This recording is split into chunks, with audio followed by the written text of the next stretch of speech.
Hey there, guys. Just want to give a little update on the project. I know I've been gone for a while, been in and out of this thing with uh, going back and forth between work and uh, a shoulder injury that I have. But other than that, been inching along.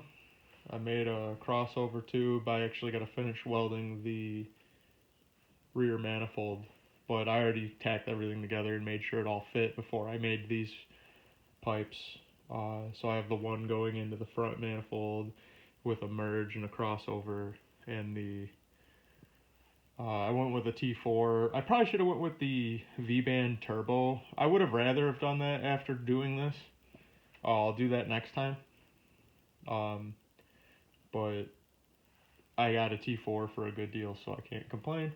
And that's where the wastegate's gonna mount.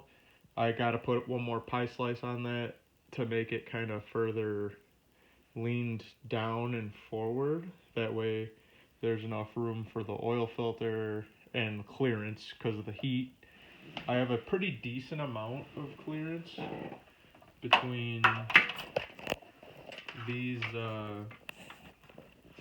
this intake and the exhaust, but I'm gonna make a heat shield just because the way I designed this pipe was so that I could still fit 3-inch exhaust out the back. And so I'm going to make heat shields to accommodate me possibly making a street car out of this. So other than that, it's kind of where it's going to end up. It'll be slightly raised up from here. It kind of goes up in the air a little, but I have like a decent amount of clearance through everything. And like I said, I'm going to build heat shields just to kind of double check and make sure.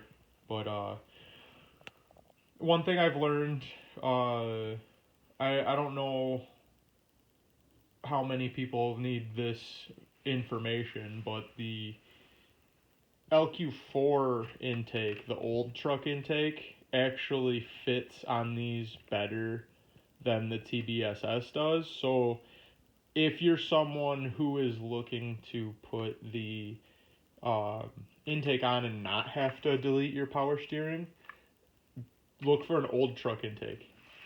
This one I'm likely gonna stick with the Volvo electric power steering because it's mostly gonna be for fun. But my old car, my daily driver, I am considering maybe going to the old truck intake, sacrificing the couple horsepower for the going back to the old power steering system, just because the Volvo power steering units are kind of not necessarily cheap. I know they have like Mazda ones and stuff too, but for the daily driver, it's one of those things that I'm battling with the idea of keeping that portion of it stock for the power steering, because the power steering actually for the GXP is pretty cool. They have that Magna Ride, or is that what it's called? Magna Steer or something like that, where it's got two different gear ratios in the steering, so it stiffens up when you're sport driving, and in the driveway it's really loose, so you're not like struggling with the wheel.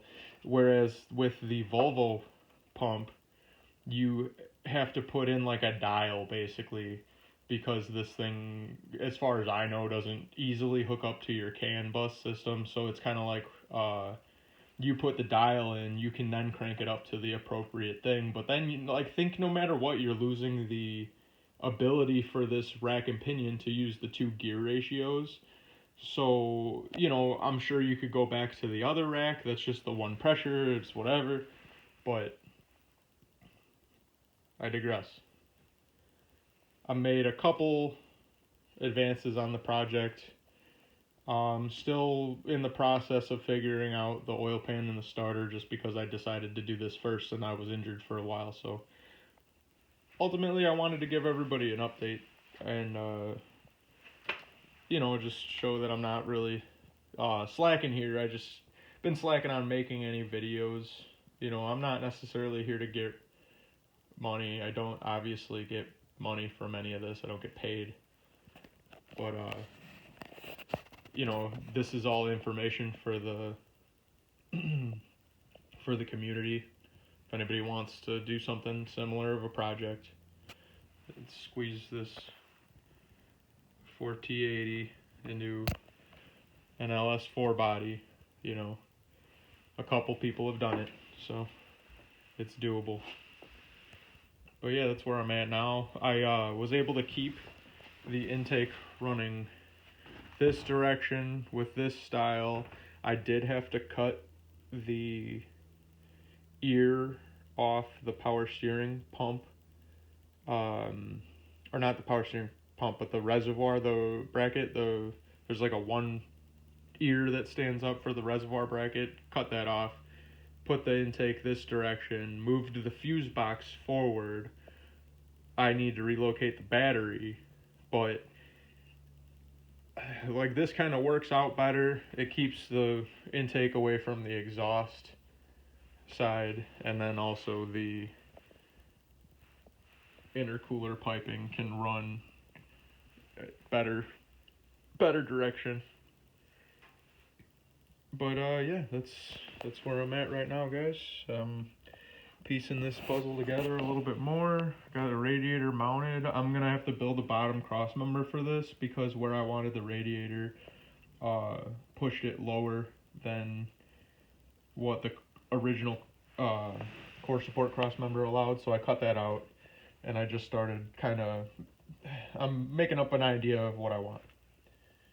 So we'll figure it out. That's just the trans cooler just sitting there. It's not mounted or anything yet, it's just laying there. But that's where I'm at for now. I'll keep everybody updated and let you know how the project goes. And if you guys have any questions, go ahead and ask away in the comments.